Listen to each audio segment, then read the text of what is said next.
కృపా కార్యక్రమం ద్వారా దేవుని మాటలు వింటున్న దేవుని బిడలైన మీ అందరికీ ప్రత్యేకమైన వందనాలు తెలియజేస్తూ ఉన్నాం. నా దేవుని కృప మీకు తోడైయుండునుగాక. యెషయా గ్రంథం 64వ అధ్యాయం 8వ వాక్యాన్ని చదువుకుందాం. యెహోవా, నీవే మాకు తండ్రివి, మేము జిగటి మన్ను, నీవు మాకు కుమ్మరివాడవు, మేమందరము నీ చేతి పని అయి ఉన్నాము. ఆమేన్. కుమ్మరిని గాని కుమ్మరి చేతి పనిని గాని ఎరుగని వారు ఎవరూ ఉండరు. సారెపై తిరుగుతున్న మట్టిని చక్కగా రూపుదిద్దుతాడు కుమ్మరి. కొన్నిటిని చిన్నవిగా చేస్తాడు, కొన్నిటిని పెద్దవిగా చేస్తాడు, కొన్నిటిని ఘనమైన వాటిగా చేయగలిగిన వాడే కుమ్మరి. ఒకవేళ పాత్ర చెడిపోయినా గాని మరలా దానిని రూపుదిద్ది చక్కగా చేయగలిగిన వాడు కుమ్మరి. మరి ఇహలోకపు కుమ్మరి ఇంత పని చేయగలిగితే మన పరమ కుమ్మరి అయిన తండ్రి సంగతి ఏమిటో ఒకసారి ఆలోచన చేయండి. నరులందరికీ రూపునిచ్చింది ఆయనే కదా, అందరికీ పేర్లు పెట్టింది ఆయనే కదా, మన తల వెంట్రుకలన్నిటినీ లెక్క పెట్టింది ఆయనే కదా, మన దినములన్నిటినీ మనకు కూడబెట్టి మనల్ని నడిపిస్తున్న దేవుడు మన తండ్రి ఆయనే కదా.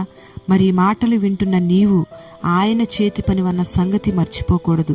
నీ జీవితాన్ని ఒకవేళ పాడు చేసుకుని ఉన్నావేమో, ఆయన మరలా నీ జీవితాన్ని రూపుదిద్దగలడనే సత్యాన్ని నీవు తెలుసుకోవాలి. నీకు ఆయన కుమ్మరిగా ఉన్నాడన్న సంగతిని నీవు మర్చిపోకూడదు. నువ్వే రీతిగా చెడిపోయి ఉన్నా నీకు కొత్త రూపుదిద్దగలిగిన వాడు ఆయనే అన్న సంగతి నువ్వు గుర్తుపెట్టుకోవాలి. మరి ఈ సమయమందు ఒకవేళ ఘోరమైన పాపిగా ఉండి నరకానికి సమీపిస్తూ ఉన్నావేమో, నీ కొరకు సిలువలో రక్తాన్ని కార్చిన దేవుడు ఆ రక్తము ద్వారా నీ పాపములన్నిటినీ క్షమించి నిన్ను నూతన సృష్టిగా మార్చగలిగిన దేవుడు నజరేయుడైన యేసు మాత్రమే. ఒకవేళ శరీర సంబంధమైన రోగముల చేత నువ్వు వేదన పడుతూ ఉన్నావేమో, నీవు కంగారు పడుతున్నావేమో, నువ్వు బాధపడాల్సిన పని లేదు. ఎందుకంటే భయంకరమైన కుష్ఠరోగుల్ని బాగు చేసింది ఆయనే కదా, పాడైపోయిన అవయవాలన్నిటినీ బాగు చేసింది ఆయనే కదా. మరెందుకు భయపడుతున్నావు? ఆయన పొందిన గాయముల చేతే నీకు స్వస్థత కలుగుతుంది. నా దేవుడు శీఘ్రంగా నిన్ను స్వస్థపరచునుగాక. పాడైపోయిన నీ ఆరోగ్యాన్ని నూతనమైన జీవంతో నా దేవుడు నింపునుగాక. ఆర్థికంగా నీ కుటుంబం పాడైపోయి, కుటుంబంలో సమాధానం పాడైపోయి, నీ కుటుంబంలో ప్రేమ పాడైపోయి, నీ ప్రాణాత్మ దేహాలకు నెమ్మది లేక ఒకవేళ ఉన్నావేమో, నీవే మాత్రం దిగులు పడాల్సిన పని లేదు. చెదరిన గుండెను బాగు చేసి నూతనమైన హృదయాన్ని నీకు ఇవ్వగలిగిన దేవుడు నా దేవుడు. నీకు క్రొత్త రూపాన్ని ఇవ్వగలిగిన వాడు, నూతనమైన శక్తిని ఇవ్వగలిగిన వాడు నా దేవుడు. నీకైతే సమస్తం అసాధ్యమే, కానీ మన పరమ తండ్రి అయిన మన కుమ్మరి అయిన యేసయ్యకు మాత్రం సమస్తము సాధ్యమే.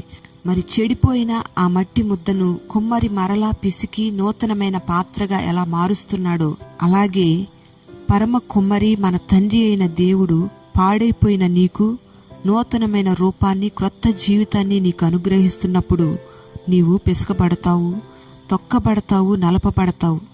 అప్పుడు నీవు విసుగకుండగా, అలసిపోకుండగా నీ తండ్రి చేతికి నీవు అప్పగించుకోగలిగితే నా దేవుడు నిన్ను నూతనమైన సృష్టిగా మారుస్తాడు. నా దేవుడు నూతనమైన జీవాన్ని నీకు అనుగ్రహించి నూతనమైన రూపాన్ని నీకు అనుగ్రహిస్తాడు. మరి అట్టి రీతిగా మన ప్రభు అయిన మన తండ్రి అయిన దేవుని చేతికి జిగటి మన్ను వలె, ఆయన చేతిలో పాత్ర వలె ఈ మాటలు వింటున్న మీరందరూ అప్పగించుకుందురుగాక. ఆమేన్. ప్రార్థన. జీవాధిపతి అయిన తండ్రి, నీకు వందనాలు చెల్లిస్తున్నాం. నీవే మాకు తండ్రివి, మాకు కుమ్మరివి నీవే. మేమందరము నీ చేతి పని అయి ఉన్నామని మాకు జ్ఞాపకం చేశారు తండ్రి. ఎవరైతే పాడైపోయిన జీవితాలతో ఉన్నారో వారందరినీ జ్ఞాపకం చేసుకునండి. ఆర్థికంగా, ఆరోగ్యపరంగా, ఆధ్యాత్మికంగా నీ బిడ్డలందరూ సరిచేయబడాలి ప్రభువా. నూతనమైన రూపుదిద్దుకోవాలి. నూతనమైన సృష్టిగా నీ బిడ్డలందరినీ మీరు మార్చండి. భయాన్ని, కలవరాన్ని, బాధలన్నిటినీ మీరు తొలగించండి. ఈ దినమంతా నీ సన్నిధిని బిడ్డలకు తోడుగా ఉంచండి. నజరేయుడైన యేసు నామంలో ప్రార్థిస్తున్నాము తండ్రి. ఆమేన్.